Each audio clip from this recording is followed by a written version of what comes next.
مفتی صاحب یہ کہہ رہے ہیں کہ تقلید کی کیا ضرورت ہے، ہم تقلید پر عمل کرنے کے لیے ہمیں اتنا فورس کیوں کیا جاتا ہے؟ جب قرآن و حدیث موجود ہے تو ہم ڈائریکٹ قرآن و حدیث پر عمل کیوں نہیں کرتے؟ تقلید یہ ہر اس شخص کے لیے ضروری ہوتی ہے کہ جو درجہ اجتہاد تک نہ پہنچا ہو، یعنی جس کے اندر وہ صلاحیت کے پورے قرآن و حدیث کے ذخیرے پر اس کی نظر ہو، اسے معلوم ہو کہ کون سی آیات یہ ناسخ ہیں، کون سی منسوخ ہیں، قرآن پاک کا عام کیا ہوتا ہے، قرآن پاک کا خاص کیا ہوتا ہے، کس حکم کا کس کے ذریعے سے کسی چیز کا حکم واجب ثابت ہوتا ہے، کس دلیل کے ذریعے کسی آیت سے حکم جو ثابت ہو رہا ہوتا ہے وہ مستحب ہو رہا ہوتا ہے، پھر احادیث طیبہ اس کی نظر میں ہو، اسے معلوم ہو کہ یہ جو آپس میں احادیث بعض اوقات ہمیں متعارض یا ٹکراتی ہوئی نظر آتی ہیں تو ان کا آپس میں معنی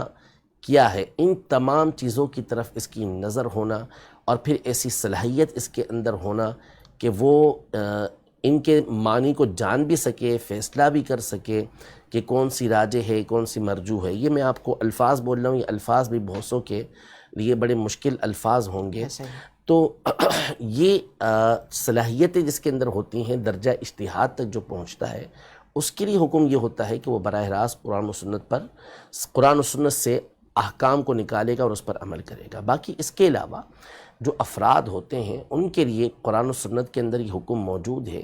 کہ فَاسْأَلُوا أَهْلَ الذِّكْرِ إِن كُنتُمْ لَا تَعْلَمُونَ، کہ اگر تمہیں معلوم نہیں تو تم علم والوں سے سوال کرو۔ اور ظاہر ہے ہر منصف مزاج شخص، ہر عقل سلیم رکھنے والا شخص اس بات کو بخوبی جانتا ہے کہ اکثر افراد وہی ہوتے ہیں، عام طور پہ لوگ وہی ہوتے ہیں کہ جن کے اندر یہ صلاحیت موجود نہیں ہوتی۔ ایک بہت بڑی تعداد ہے جو نماز ادا کرتی ہے اور اپنے آپ کو تقلید سے آزاد بھی مانتی ہے، لیکن آپ اگر ان سے اس بات کا سوال کر لیں کہ آپ جو نماز ادا کر رہے ہیں تو کیا نماز کے ہر رکن کی ادائیگی پر احادیث طیبہ سے، قرآن سے دلیل آپ کو معلوم ہے، اور کیا آپ کو یہ معلوم ہے کہ آپ کی اس دلیل کے مقابلے میں کوئی دوسری دلیل موجود ہے یا نہیں؟ اگر ہے تو آپ کی دلیل کس بنیاد پر اس دوسری دلیل سے اعلیٰ ہے، اس سے بڑھ کر ہے، دوسری دلیل کے اوپر عمل کیوں نہیں ہو سکتا؟ تو ظاہر ہے کہ ایک عام شخص اس بات کا فیصلہ نہیں کر سکے گا۔ تو ائمہ مجتہدین زمانہ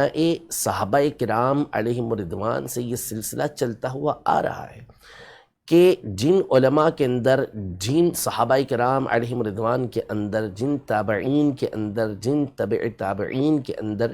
یہ صلاحیتیں ہوتی تھیں کہ وہ قرآن و سنت کی روشنی میں احکام کو بیان کرتے، اصول اور ضوابط ان کے پیش نظر ہوتے، ان اصول کی روشنی کے اندر وہ آگے مسائل کو لوگوں کے سامنے نکال کے بیان کرتے، اور پھر وہ لوگ ان کی پیروی کیا کرتے تھے، ان کی تقلید کیا کرتے تھے۔ تو وہ حقیقی طور پر قرآن و سنت ہی پر عمل کرنے والے ہوتے تھے،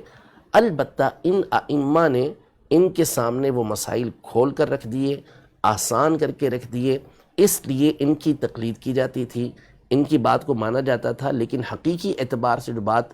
مانی جا رہی تھی وہ اس لیے نہیں کہ یہ ایک امام ہے اس لیے ان کی بات کو مانا جا رہا ہے، بلکہ اس لیے کہ انہوں نے قرآن و سنت کی روشنی میں جو ہمارے مسائل ہیں ان کا حل ہمارے سامنے رکھا ہے،